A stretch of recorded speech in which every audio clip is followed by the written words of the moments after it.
Welcome to the Week 5 edition of Trade Talk. I'm your host, Ben, and with me as always is Matt, the DJ of the DJ Shark song. If this is your first time watching, make sure to follow or subscribe, as we have several segments where we talk about player values, early waivers, and more. So make sure you hit that button so you get notified when something new is posted. But let's jump right into Trade Talk. We're using the CBS chart, which will be linked in the description below the subscribe button. Matt, who's your first player you want to buy today, and what is their value? Yeah, just based on this list here, first guy I'll bring up is Kenny Golladay. He's at 15 on the wide receiver here. Guys ahead of him, Brandon Cooks, Tyler Lockett, T.Y. Hilton, Cooper Kupp. All guys I'd rather have Kenny Golladay. They have him listed in the same ranking as Julian Edelman and Robert Woods, which I feel like is a little bit disrespectful. He's also right there with Juju. Juju's got his own little scenario there, and I feel like he is going to eventually bust out a little bit, but he's a concerning player. But Yeah. Golladay is somebody I'd rather have than about 5 or 6 of the wide receivers that are listed above him, so that is the players I mentioned I would definitely trade Golladay for. Yeah, this is standard ranking we're looking at here. 15 is the value. I would take him over Juju because of the Juju situation. They have the same ranking. Robert Woods at 15, I'll take Golladay. Edelman at 15, I'll take Golladay. Cooks at 17, I'll take Golladay. Tyler Lockett at 18, I'll take Golladay. T.Y. Hilton at 19, I'll take Golladay. When it gets to Odell Beckham, that's kind of a tough one to pull the trigger on, but I'm not opposed to making that trade either. Like something, if you're going to look at something like that, you could throw in 2 players, right? And just get the better end of the other deal. Yeah. And that narrows those. Yeah, if you're getting a trade where it's close and you're looking to win that trade, don't just say, hey, why don't you give me Kenny Golladay for Odell Beckham? You're giving up Odell Beckham. You're getting Kenny Golladay and get a bump at a different position. Like, it doesn't have to be anything huge, but it could be a player that you like that you're getting. So that was a good one. One of the players that I have marked down here, it's time to sell Cooper Kupp. His value we just mentioned. Or did we? He's even higher? Yeah, he's 24. Wow. So his value 24. Insane value. Players below him, Devontae Adams, Tyreek Hill. Matt, stop me when I get to somebody you would not trade Cooper Kupp for. Odell Beckham, T.Y. Hilton. I would keep Kupp over T.Y. right now. And obviously Lockett is also going to fall in there. Yeah. Kupp or Cooks? You still have Cooks? I would still take Cooks, especially in standard. Julian Edelman in standard. I would keep Kupp. Okay. Robert Woods. I'll take Woods. We talked about that. Yeah. Wow. I wouldn't take Woods out. And then the man we're just talking about, Kenny Golladay. Yeah. Golladay over him as well. Yeah. Juju, I wouldn't. I'd rather have Kupp at this point. But that's way too high of a value for Cooper Kupp. He's not going to keep doing what he's been doing. He's a good wide receiver, and he's probably going to finish, inside the top 20 this year.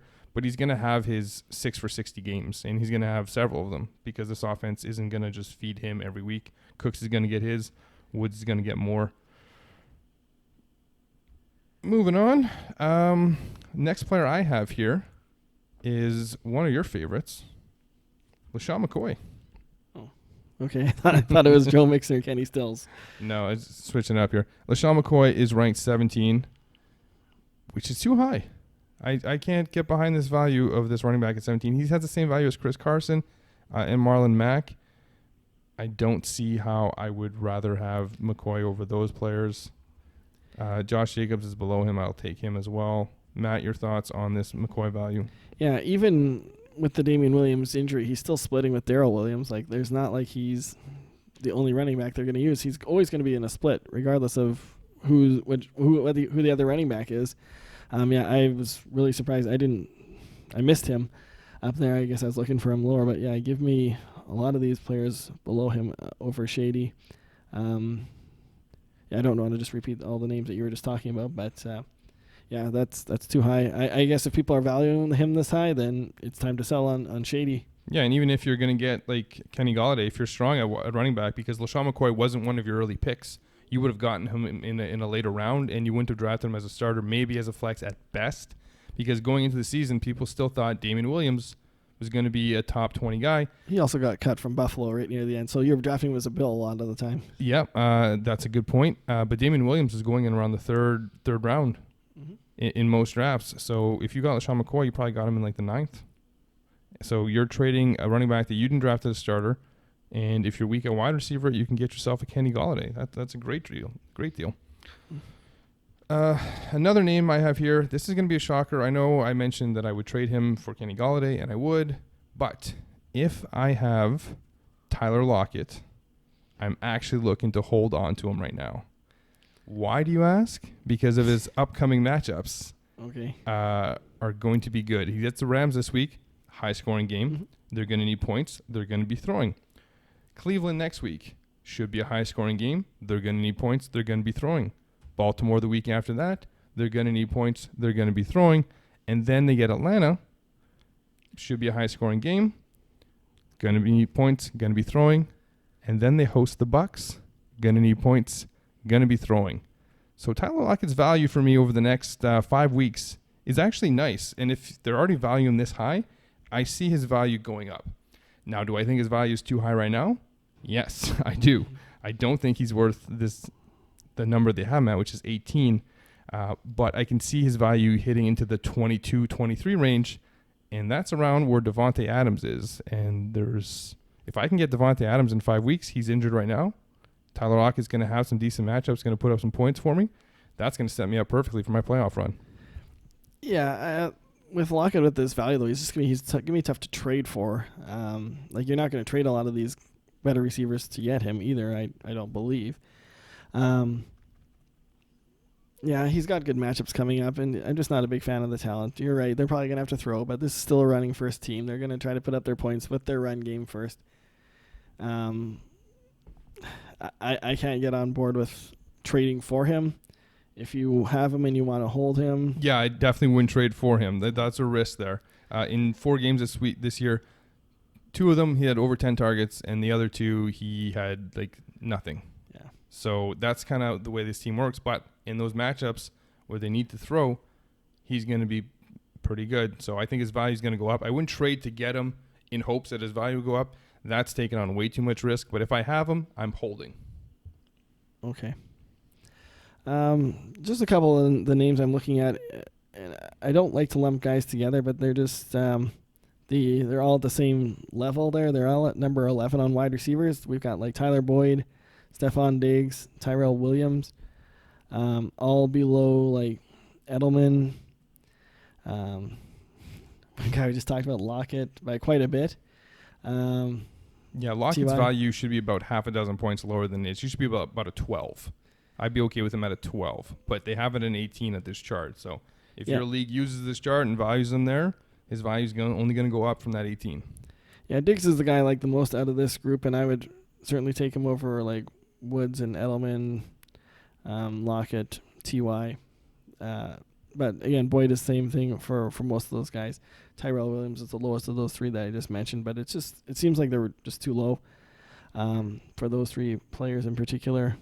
I know we're just going over the same guys we'd rather have them than, but we're talking about more players. Larry Fitzgerald is another guy I think is too high. He's ranked 11. I don't think he should be that high when you see the guys that he's around, which is, as you mentioned, Tyler Boyd, Stephon Diggs. But some other players that I just think are pretty low on this list that I would happily buy are Sony Michel, who's worth 8, Alshon Jeffrey, who's worth 7, Allen Robinson at 6, and my guy Cortland Sutton at 6. These are all trade targets for you to target. You don't even have to give up that much for these guys. Sterling Shepard is worth 10.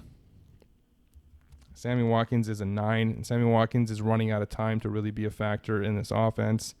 And he's still going to be decent when they're gone, but I'd rather have an Alshon Jeffrey that I know is going to be the leader in that wide receiver core. Yeah, just some guys that are low valued. Yeah, we'll dive into the quarterbacks here. Dak, he's 11, so it's not a really high number, but he's above Rodgers, Wentz, Winston, Matt Ryan, and Tom Brady. All 5 of those guys I'd rather have than Dak at this point. He's tied with Russell Wilson, which I think I'd have Rodgers, Wentz, Ryan over Russ as well. But anyways, my focus was Dak. And he's above 5 quarterbacks I'd rather have. So if you can trade any of those 5 for Dak, I would do that right now. Totally agree. It just means that there's still time to trade Dak, which you probably should have done before last week, but he still has some value. We'll talk about him one more time. Dalvin Cook. He's ranked higher than Ezekiel Elliott now. You got to make that trade. If you can get that trade, just do it. Nick Chubb's value just blew up to 36. He's almost out of Kamara range. Even though he's a lot higher than a lot of these guys, there aren't that many running backs that I'd rather have over him that are worth less. Like, I'd take Chubb over Bell. Saquon's hurt, so it's really tough to take his value, but I take him over David Johnson. It's just that he's 13 points ahead of David Johnson. So if I can get David Johnson and a player who's worth 13 points, like a Devonta Freeman, or if maybe take a look at the wide receivers here that are in the 13-point range. It's going to be like Thielen-ish. Yeah, Tyler Boyd and Diggs and Adam Thielen. I'd definitely do a 2-for-1 there and sell high on that value. Yeah, Melvin Gordon here is at 22. Is that fair for Melvin Gordon? He's right in line with Todd Gurley, Aaron Jones. That is actually my next question. Who would you rather have rest of the season, Todd Gurley or Melvin Gordon? I'm going to say Gordon because I trust that a lot more in fantasy playoffs than I do Todd Gurley. Okay, so yeah, I agree with you. So I don't think the ranking is that high. I think maybe a Gurley's ranking is too high, if anything. Yeah, I mean, yeah, Aaron Jones is still at 22. I thought he'd come down a bit after the last couple of games. He's gotten the touchdowns, but his yardage has been pretty poor. Bad. I mean, you'd almost want to trade him for like a carry-on right now who's below that. Yeah, that'd be a good trade. One last thing to mention on the segment, there's no O.J. Howard on this list. This is a guy that we talked about in depth on the Sunday Recap podcast, and there's actually a video on O.J. Howard and his value posted to YouTube. I'll leave a link to that in the description below. Matt, you have anything to add? Thanks for watching. That's it.